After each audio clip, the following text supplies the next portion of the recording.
अस्सलाम वालेकुम, आप देख रहे हैं समा। मैं हूं रमीज अहमद और मैं हूं इरम ज़ईम। बुलेटिन का आगाज करेंगे बड़ी खबर से। सेनेट इलेक्शन 3 मार्च को होंगे। इलेक्शन कमीशन ने शेड्यूल जारी कर दिया। अपडेट्स हासिल कर लेते हैं समा के नुमाइंदे जुल्करनैन इकबाल से। जुल्करनैन, बताइएगा। देखिए, सेनेट इलेक्शन के लिए जो पोलिंग का अमल है वो 3 मार्च को होगा और सुबह 9 बजे से शाम 5 बजे तक बगैर किसी वक्फे के कौमी असम्बली और चारों सूबाई असम्बलियों में जो रिटर्निंग अफसरान की ज़ेर निगरानी पोलिंग का अमल जारी रहेगा। 12 और 13 फरवरी तक जो कागजात नामजदगी है वो जमा कराने का सिलसिला रहेगा। 14 फरवरी को जो है वो इब्तदाई लिस्ट जारी की जाएगी उम्मीदवारों की, जिसके बाद स्क्रूटनी का अमल होगा और 18 और 19 फरवरी को इलेक्शन कमीशन ऑफ पाकिस्तान में कागजात नामजदगी मंजूरी या मुस्तरद करने के खिलाफ अपीलें दायर की जा सकेंगी, जिसके बाद अपीलों को निपटाया जाएगा। और 22 फरवरी को इलेक्शन कमीशन ऑफ पाकिस्तान तक ने टाइम दिया है कि अगर कोई उम्मीदवार दस्तबरदार होना चाहता है तो दस्तबरदार हो सकता है अपने ओहदे से। जिसके बाद 3 फरवरी को पोलिंग होगी। इलेक्शन कमीशन ने तमाम जो सियासी जमातें हैं उनको हिदायत की है कि जो भी उनके उम्मीदवार हों सेनेट इलेक्शन के, उनके लिए जो पार्टी टिकट है वो लाजमी करार दिया गया है। जबकि अगर कोई उम्मीदवार आज़ाद की हैसियत में इलेक्शन लड़ना चाहे तो वो पार्टी टिकट की जो पाबंदी है उससे मुस्तस्ना होगा। जी ठीक है, सियासी मंजरनामे में 3 मार्च इंतहाई अहम होगा। अपडेट्स के लिए शुक्रिया जुल्करनैन। सेनेट इंतखाबात के लिए नए उम्मीदवारों का चुनाव। वज़ीर-ए-आज़म ने तहरीक इंसाफ के पार्लिमानी बोर्ड का इजलास तलब कर लिया। इसी के ऊपर बात कर लेते हैं नुमाइंदा खुसूसी अब्बास शबीर से। अब्बास, अहम इजलास आज होने जा रहा है। इजलास में सेनेट के लिए उम्मीदवारों के नामों पर गौर किया जाएगा। देखिए, सेनेट इलेक्शन का अब शेड्यूल भी जारी हो गया है और वज़ीर-ए-आज़म इमरान खान ने पार्लिमानी बोर्ड का एक अहम इजलास तलब किया है। आज वज़ीर-ए-आज़म हाउस में इजलास होगा जिसमें सेनेट के उम्मीदवारों के नामों पर गौर होगा। इजलास में KPK और पंजाब के उम्मीदवार ज़ेरे बेस आएंगे। सूबाई सतह के बोर्ड की सिफारिशात पर भी गौर किया जाएगा और पार्लिमानी बोर्ड में सेनेट इंतखाबात के हवाले से मशावरत के लिए वज़ीर आला पंजाब उस्मान बुज़दार को भी इस्लामाबाद बुला लिया गया है। वज़ीर आला उस्मान बुज़दार आज वज़ीर-ए-आज़म इमरान खान की ज़ेर सदारत पार्टी की सेनेट पार्लिमानी बोर्ड के इजलास में शिरकत करेंगे। पंजाब में नंबर गेम क्या है उस हवाले से वज़ीर-ए-आज़म को इस इजलास में आगाह किया जाएगा। ये बताया गया है कि पार्लिमानी बोर्ड के इजलास में अब हतमी नामों की तरफ ये मामला जा रहा है और आइंदा 1-2 दिनों में जो पाकिस्तान तहरीके इंसाफ के सेनेट के उम्मीदवार हैं उनके नामों को हतमी शक्ल देकर नामों का ऐलान कर दिया जाएगा। ठीक है, बहुत शुक्रिया अब्बास शबीर, अपडेट किया आपने। सेनेट की सीट बेचने की ऑफर तो मुझे भी हुई थी। एक नहीं कई लोगों ने बड़ी बड़ी रकम देने की पेशकश की। वज़ीर-ए-आज़म इमरान खान ने यह बड़ा इंकशाफ कर दिया। बोले बलोचिस्तान में एक नशिस्त की कीमत 50 से 70 करोड़ रुपए लग रही है। इसमें सबको पैसा मिलता है, लीडरशिप को पैसा मिलता है। मुझे खुद पैसे की ऑफर आई हुई है। 5 साल पहले जब हमारा सेनेट का इलेक्शन था उन्होंने हमें पैसे की ऑफर की। एक आदमी ने ऑफर नहीं की, कई लोगों ने ऑफर्स भिजवाई। अगर आप हमें इस सेनेट की सीट दे दें, हम इतना पैसा देने के लिए तैयार हैं, आप शौकत खान हमें दे दें। मैं अदालत में क्यों ना ये वीडियो ले जाता अगर मेरे पास होती। सियासतदानों की मंडी लगी हुई है, रेट्स फिक्स हो रहे हैं। इस वक्त बलूचिस्तान में एक सेनेटर बनने का जो रेट जा रहा है 50 करोड़ से 70 करोड़ पे जा रहा है। वो कोई हातमताई तो नहीं है, वो आके पैसा बनाएगा, पाकिस्तानी अवाम की खाल खींचेगा, पाकिस्तान का खून चूसेगा। ये 30 साल से हो रहा है। इन्होंने क्यों नहीं कोशिश की चेंज करने की? क्योंकि ये खुद पैसे बनाते हैं इसमें से। फजल रहमान तो सबसे ज्यादा पैसा बनाया है इसकी पार्टी में। तो वो सेनेटर बन गए जो JUI में नहीं थे, बाहर से आके सेनेटर बन जाते। कैसे बनते? ये चोर जो अपने आप को सियासतदान कहते हैं, PDM के अंदर ये जो सारी अपनी चोरी बचाने के लिए यूनियन बनी हुई है, इन सारों से सवाल ये पूछना चाहिए 30 साल से आपकी पार्टी पावर में है, क्यों नहीं आपने इसको रोकने की कोशिश की? 2018 में सेनेट इंतखाबात के लिए लगने वाली मंडी की वीडियो क्या सामने आई? सब अपना दामन बचाने में लग गए। तहरीक इंसाफ से निकाले गए साबिक MPA जाहिद दुरानी ने भी सारा मलबा परवेज़ खटक पर डाल दिया। इल्ज़ाम लगाया कि PTI ने सेनेट के नामजद उम्मीदवारों से 40 करोड़ रुपए बटोरे थे। पाकिस्तान तहरीक इंसाफ को सेनेट इलेक्शन से कबल पंजाब में धचका। रुकने असम्बली सरदार खुर्रम खान लगारी ने पार्टी छोड़ने का फैसला कर लिया। PTI MPA सरदार खुर्रम लगारी इमरान खान की पॉलिसी से नाराज़ हैं। उनका कहना है कि वज़ीर-ए-आज़म इमरान खान यूथ के नुमाइंदे हैं, लेकिन PTI में कहीं भी नौजवान मौजूद नहीं। इमरान खान से सवाल किया कि कहाँ हैं आपके टाइगर्स? खुर्रम लगारी का कहना है कि प्रेस कॉन्फ्रेंस करके बाकायदा पार्टी छोड़ने का ऐलान करेंगे। खुर्रम लगारी PP 273 मुजफ्फरगढ़ से तहरीक इंसाफ के टिकट पर मुंतखब हुए। नवाज शरीफ का सरबराह पीडीएम मौलाना फजल रहमान को टेलीफोन सियासी सूरत हाल और लॉन्ग मार्च के हवाले से बातचीत की गई। नवाज शरीफ ने लॉन्ग मार्च को कामयाब बनाने के लिए फजल रहमान को हर किस्म के ताउन की यकीन दहानी करा दी। तो आपको बताते चले, नवाज शरीफ का सरबराह पीडीएम मौलाना फजल रहमान से टेलीफोनिक रब्ता हुआ है। सियासी सूरत हाल और लॉन्ग मार्च के हवाले से बातचीत की गई है। नवाज शरीफ ने लॉन्ग मार्च के लिए मौलाना को ताउन की यकीन दहानी भी कराई और साथ में मौलाना फजल रहमान उनकी जानिब से ये कहा गया कि हमें करप्ट और चोर कहने वालों के अपने मेंबरान करप्ट निकले। लोहे के चने हैं बास्तानी चबाए नहीं जाएंगे। मौलाना फजल रहमान ने सियासी हरीफों को चैलेंज दे दिया। कहा, हमें लॉन्ग मार्च का तजर्बा हो चुका है, बाकी पार्टियों के लिए शायद नया हो। हम लोहे के चने हैं, आसानी से नहीं चबाए जा सकते। हमें हुक्मरानों के रोब और दबदबे में नहीं आना चाहिए। हुक्मरानों पर अपना रोब दबदबा जमाओ। रोब कबूल करने वाले नहीं है, रोब डालने वाले लोग। इन जालिम और नाजायज हुक्मरानों से पाकिस्तान को आज़ाद कराएंगे और तमाम इदारों से कहना चाहता हूँ कि आप मुल्क में मुजाहिमत का रवैया बरतते आ रहे हैं। हम चाहते हैं कि मुल्क शाइस्तगी के साथ चले। बाकी पार्टियों के लिए शायद लॉन्ग मार्च नया हो, हमारा तो तजुर्बा हो चुका है। हमें तो पता है कि लॉन्ग मार्च कोई मसला नहीं, हम दिल से इस चैलेंज को कबूल करते हैं। बिजली की कीमतों में 83 पैसे फी यूनिट मजीद इजाफे की मंजूरी दे दी गई। इजाफा 1 साल के लिए किया गया है। इसी के ऊपर बात कर लेते हैं समा के नुमाइंदे वहाब कामरान से। वहाब, बताइए इस बारे में। बिजली की कीमतों में 83 पैसे फी यूनिट इजाफे की मंजूरी दे दी है और अथॉरिटी का कहना है कि इजाफा माली साल 2019-20 की सामाई एडजस्टमेंट की मद में किया गया है और इस फैसले से बिजली के सार्फिन पर 84 अरब रुपए का मजमूई तौर पर बोझ पड़ेगा। 1 साल के लिए बुनियादी तौर पर ये इजाफा किया गया है और इसका इतलाक जो है वो वफाकी हुकूमत की जानिब से नोटिफिकेशन जारी होने के बाद होगा। ताहम उस नोटिफिकेशन का या फैसले का जो इतलाक है वो कई इलेक्ट्रिक के सार्फिन पर नहीं होगा। बहुत शुक्रिया वहाब कामरान आपका। इस्लामाबाद की फ़ज़ाओं से आज धूल छट गया, मगर सरकारी मुलाजमीन की तनख्वाहों में इजाफे का नोटिफिकेशन अब तक जारी ना हुआ। इसी इंतज़ार में मुजाहिरीन धरना दिए बैठे हैं। हुकूमत ने मुज़ाकरात कामयाब होने का दावा किया है। कल हुई मारामारी के दौरान शेयरिंग की जद में आने वाला पुलिस एहलकार दम तोड़ गया। सिपाही ने कल सांस की तकलीफ की शिकायत की थी। पॉलीक्लिनिक में दौरान इलाज दिल का दौरा पड़ने से मौत वाक़या हुई। इस्लामाबाद में वफाकी सरकारी मुलाजमीन के एहतजाज और धरने का दूसरा रोज। गुज़श्ता रोज की शदीद शेलिंग और मारामारी के बाद आज माहौल पुरसुकून। हुकूमत से मुज़ाकरात के बाद ऑल गवर्नमेंट एम्प्लॉयज अलायंस के चेयरमैन रहमान बाजवा समेत 122 गिरफ्तार मुलाजमीन रिहा। मुलाजमीन ने डी चौक पर जारी धरना खत्म कर दिया। अब नेशनल प्रेस क्लब के बाहर पड़ाव डालने का ऐलान। बड़ी तादाद में सरकारी मुलाजमीन ने रात सख्त सर्दी में खुले आसमान तले गुजारी। मुजाहिरीन अपने मुतालबात पर डट गए। धरने के शुरा जिना एवेन्यू से उठकर प्रेस क्लब के सामने मुंतकिल हो गए।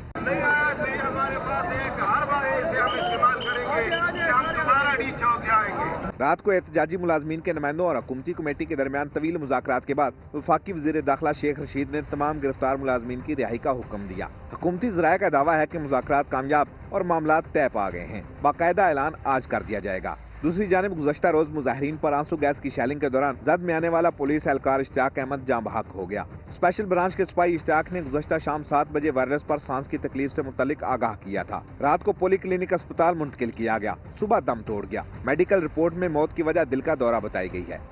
तनख्वाह बढ़ाओ और मरात में इजाफा करो। वफाकी सरकारी मुलाजमीन ने डी चौक खाली करके नेशनल प्रेस क्लब के सामने धरना दे दिया। दूसरे रोज भी धरने में सैकड़ों अफराद शरीक हैं। मुजाहिरीन कहते हैं कि जब तक हुकूमत नोटिफिकेशन जारी नहीं करती एहतजाज जारी रहेगा।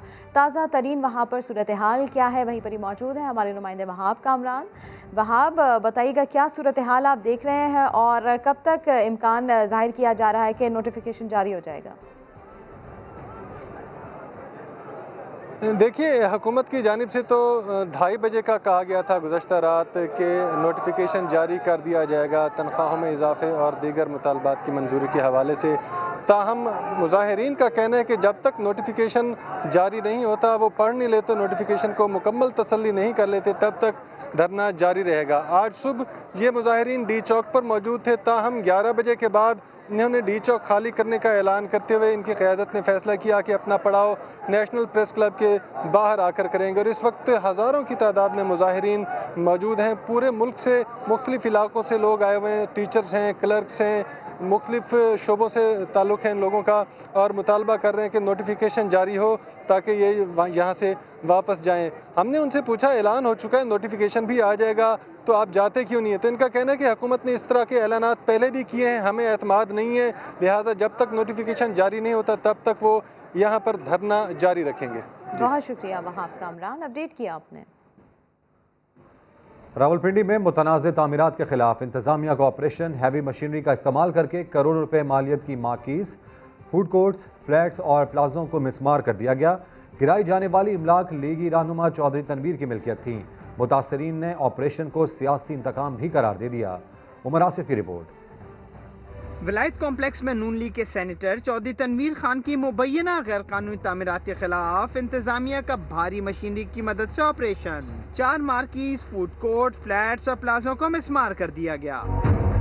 चौधरी तनवीर के साहबजादे चौधरी दानियाल का कार्रवाई पर सख्त एहतजाज, मामला सियासी मुखालफत का शख्साना भी करार दे दिया। इसको रन सीएम ऑफिस कर रहे हैं। आज हुकूमत ने अपना पॉलिटिकल विक्टिमाइजेशन का दोबारा सबूत दिया। किसी तरह से ये बता दें कि उस किसी डॉक्यूमेंट में लिखा हो कि सरकार की जगह है, सरकारी अराजी है, तो फिर आप जो मर्जी एक्शन करें। सेनेटर चौधरी तनवीर के वकील यासिर कहते हैं ऑपरेशन के खिलाफ तौहीन अदालत की कार्रवाई के लिए अदलिया से रुजू करेंगे। वकला पेश हो रहे हैं, आपके साइन से, आपके डेजिग्नेशन की एम्बोर से, return statement, return reply court में सबमिट हुए हैं। आप किस तरह कह सकते हैं कि आपको इन चीज़ों का नहीं पता? हम अपनी आवाज़ को हर जगह पे उठाएंगे, अदालत उज़्मा में भी उठाएंगे। चौधरी दानियाल ने हुकूमत पर इंतकामी कार्रवाई से दर्जनों लोगों को बेरोजगार करने का इल्जाम भी आयद किया। कैमरामैन जुल्फ़िकार अली के साथ उमर आसिफ, समा, रावलपिंडी। लाहौर में LGA का तजावुज़ात के खिलाफ ऑपरेशन, ऐसे में जौहर टाउन में रेस्टोरेंट और इमारत को गिरा दिया गया है। बात कर लेते हैं शाहीन शहजादी से। शाहीन, बताइएगा इस ऑपरेशन के बारे में। जी बिल्कुल, LGA का ये जो ऑपरेशन है गुज़िश्ता 3 रोज से जारी है। कल भी ये ऑपरेशन किया गया था और 8 से 10 के करीब जो इमारतें थी गैर कानूनी, उनको गिरा दिया गया था। आज भी ये ऑपरेशन जो है वो जारी है इमारतों के खिलाफ, और जौहर टाउन में वाक़ गैर कानूनी जो कमर्शियल रेस्टोरेंट्स हैं उनके खिलाफ ऑपरेशन शुरू किया गया है। और तकरीबन 8 के करीब जो ऐसे प्लॉट्स में इमारतें बनाई गई थी जो कि गैर कानूनी थी, उनको मस्मार कर दिया गया है। इस सारे के नतीजे में सिक्योरिटी गार्ड जो हैं और जो अमला है उन्होंने LGA के स्टाफ पे फायरिंग भी की थी, जिसके खिलाफ इस वाक़े के खिलाफ मालकान के खिलाफ FIR भी दर्ज करवा दी गई है और तल्ख भी काफी ज्यादा हुई है। इसके अलावा जो LGA का कहना है कि प्लाट नंबर 23 और 24 के ब्लॉक में 19 जो गैर कानूनी कमर्शियल दुकानें थी उनको भी मस्मार कर दिया गया है और 2 के करीब इमारतें ऐसी हैं जिनको सील भी किया गया है। बहुत शुक्रिया शाहीन शहजादी, अपडेट किया आपने। केटो सर करना इतना आसान काम नहीं, आम आदमी के लिए तो बस एक ख्वाब ही है। अगर आप भी घर बैठे ये ख्वाब देख रहे हैं तो हमारे साथी एंकर फैसल करीम इसे पूरा करने में आपकी मदद कर सकते हैं। जी हाँ, कैसे, उन्हीं से जानते हैं।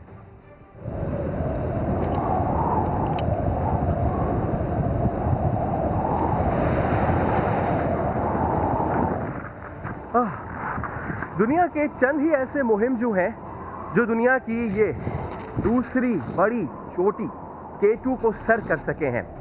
कई तो इस 8,611 मीटर बुलंदी को सर करने की कोशिश में अपनी जान से भी गए, लेकिन हजारों आज भी इस आस में है कि काश वो ये कारनामा सरअंजाम दे सकें। हमने ये फैसला किया कि आपको लेकर चलें और दिखाएं कि ये कठिन रास्ता किन किन मरहलों में तय होता है। मैं इस वक्त जिस जगह मौजूद हूँ इसे कहते हैं K2 का बेस कैंप। ये सतह समंदर से 5,000 मीटर की बुलंदी पर वाक़ है। अब यही वो मकाम है जहाँ से क्लाइंबिंग का आगाज़ होता है। हमारा सांस तो अभी से फूल रहा है। इतनी ऊंचाई पे इफेक्टिव ऑक्सीजन परसेंटेज, यानी ऑक्सीजन की मिकदार सिर्फ 11% होती है।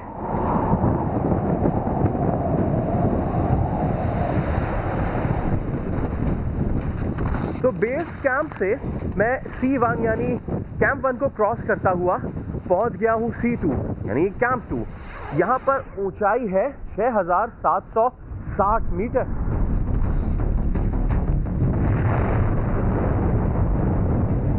तरह के कई मनाजिर, कई खौफनाक मनाजिर हमारी राह तक रहे हैं।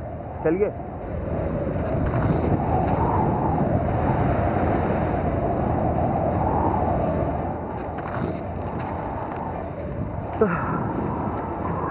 यहाँ तक तो सब ठीक था, लेकिन इससे ऊपर कैंप 3 पर पहुँचने के लिए मुझे इस खतरनाक ब्लैक पिरामिड को क्रॉस करना होगा।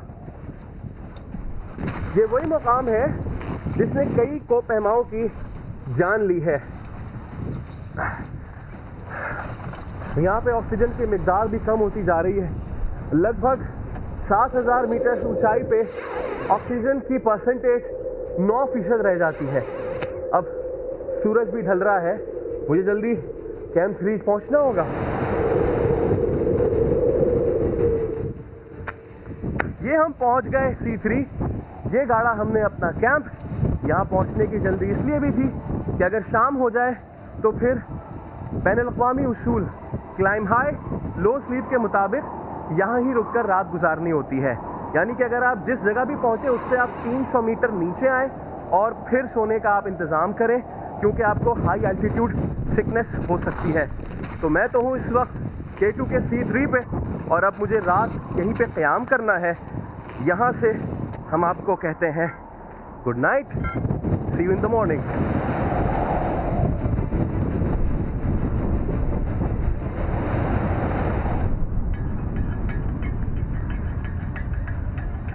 K2 के कैंप 3 से गुड मॉर्निंग। और अब हम थोड़ा सा कुछ खाएंगे यहाँ पे और अब यही कहेंगे कि फैसल जी उठें, आगे बढ़ें, क्योंकि यहाँ से वापस जाना मुमकिन नहीं है। मंजिल हमारी आगे है। Let's go.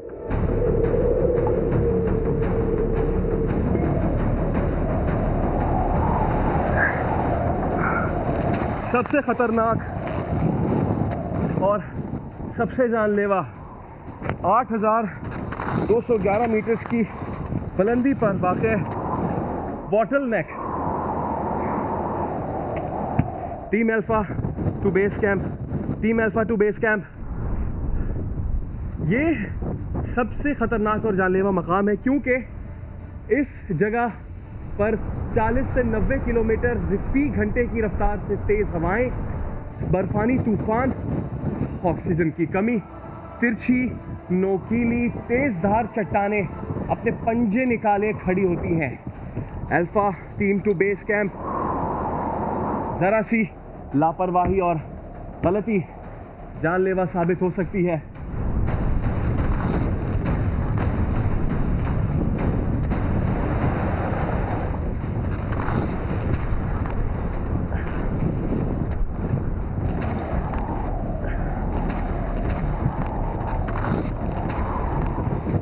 और बिलाखिर मैं आपको ले आया K2 की इस आखिरी मंजिल 8611 मीटर बुलंद, दुनिया की दूसरी बुलंद तरीन चोटी पर।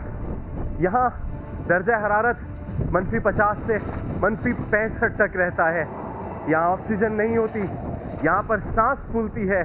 यहाँ पहुँचना हर किसी के बस की बात नहीं होती, लेकिन जब जब ये सारे ख्यालात जहन में आते हैं, ये सब हिलाली परचम हिम्मत बंधाता है। पाकिस्तान जिंदाबाद। बोलो रावलपिंडी में बात करते हैं पीर बधाई की। जगह जगह कचरे के ढेर, सीवरेज का गंदा पानी और टूटी सड़कें, रिहायशी इलाके में बस अड्डों की वजह से आलूदगी और ट्रैफिक जैम का अजाब। लोगों को पीने का साफ पानी तक मैसर नहीं।